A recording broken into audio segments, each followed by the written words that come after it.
विद्यार्थी मित्रों नमस्कार। आज के वीडियो को समझने से पहले हम एक जादू मंत्र की तरफ चलते हैं और पिछले दिनों उस जादू मंत्र को मैंने देखा।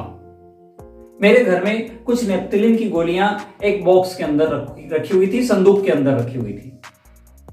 कुछ दिन बाद पुनः मैंने जब संदूक को खोला तो वहां पर गोलियां गायब थी। गोलियां गायब हुई, लेकिन साथ में वहां पर कोई भी लिक्विड मुझे नहीं मिला या कोई भी वहां पर ऐसा चिपचिपा पदार्थ भी मुझे प्राप्त नहीं हुआ कि मैं समझ सकूं कि ये जो नेप्थिलिन की गोलियां थी ये द्रव अवस्था में प्राप्त हो गई। ये कौन सा जादू था, कौन सी प्रक्रिया थी, कौन सा परिवर्तन था? आज के इस वीडियो में हम यही समझने का प्रयास करेंगे। मैं हूं बलवंत भंडारी और आप हैं मेरे चैनल गुरु एंड देव पर। आइए समझते हैं कि यह घटना होती क्या है।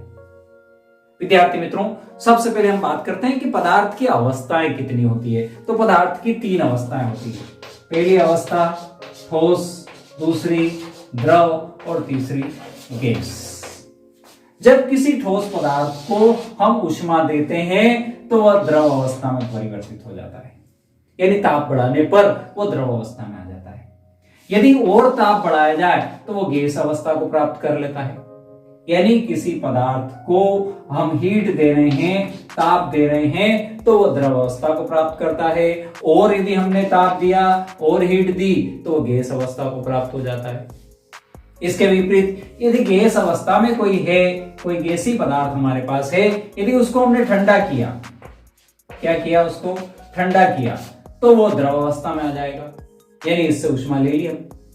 और ठंडा किया तो वो पुनः ठोस अवस्था में आ जाता है, यानी हमने यहां पर भी क्या किया, उसको ठंडा किया। तो ये पदार्थ की अवस्थाओं में एक प्रक्रम चलता रहता है। ठोस अवस्था से द्रव, द्रव से गैस, गैस से वापस ऊष्मा लेंगे तो द्रव अवस्था, गैस, द्रव अवस्था से वापस ऊष्मा लिया हमने और ठंडा किया तो पुनः ठोस अवस्था में प्राप्त हो जाता है। लेकिन कुछ पदार्थ ऐसे होते हैं, कुछ जिनको यदि हम ठोस पदार्थ है और यदि हमने उसको ऊष्मा दी, क्या दी, इसको ऊष्मा दी, तो ये डायरेक्ट गैस अवस्था में परिवर्तित हो जाते हैं। ये बीच की जो अवस्था है ये प्राप्त नहीं होती है, द्रव अवस्था प्राप्त नहीं होती है। इसी घटना को ऊर्ध्वपातन या सब्लिमिटेशन कहते हैं। यानी वह भौतिक रासायनिक परिवर्तन जिसमें किसी ठोस पदार्थ का द्रव अवस्था में परिवर्तित हुए बिना ही गैसीय अवस्था में परिवर्तन होना ऊर्ध्वपातन कहलाता है। पुनः समझे इस परिभाषा को, यानी इस अवस्था में वो पदार्थ द्रव अवस्था को प्राप्त नहीं करता है, डायरेक्ट ठोस अवस्था से गैस अवस्था में चला जाता है। इसको हम कहते हैं ऊर्ध्वपातन। इसका उदाहरण, सबसे बढ़िया उदाहरण की यदि हम बात करें तो कपूर जो हम पूजा में या जलाने में प्रयोग करते हैं। जब हम कपूर के एक टुकड़े को, कपूर का जो हमारा टुकड़ा है, यदि हमने इसको आग लगाई तो ये आग लगाने पर द्रव अवस्था में आए बिना ही ये गैस अवस्था में परिवर्तित हो जाता है। कपूर, आयोडीन,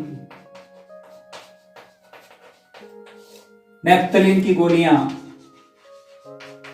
जिसकी मैंने स्टार्ट में बात करी थी कि जादू ये क्यों उड़ी, क्योंकि वो उसको ऊष्मा मिली और वो डायरेक्ट काय में कन्वर्ट हो गया, रूम टेम्परेचर पे रही, उड़ गई और वो ठोस अवस्था से डायरेक्ट गैस अवस्था में बन गई। अमोनियम क्लोराइड, अमोनियम क्लोराइड भी इसका उदाहरण है। अमोनियम क्लोराइड, आयोडीन, कपूर, नेप्थिलिन, अमोनियम क्लोराइड, ये सारे वो पदार्थ हैं जो ऊर्ध्वपातन प्रक्रिया के उदाहरण हैं। वीडियो आपने अंत तक देखा उसके लिए बहुत बहुत धन्यवाद। ओके, जय जिनेंद्र।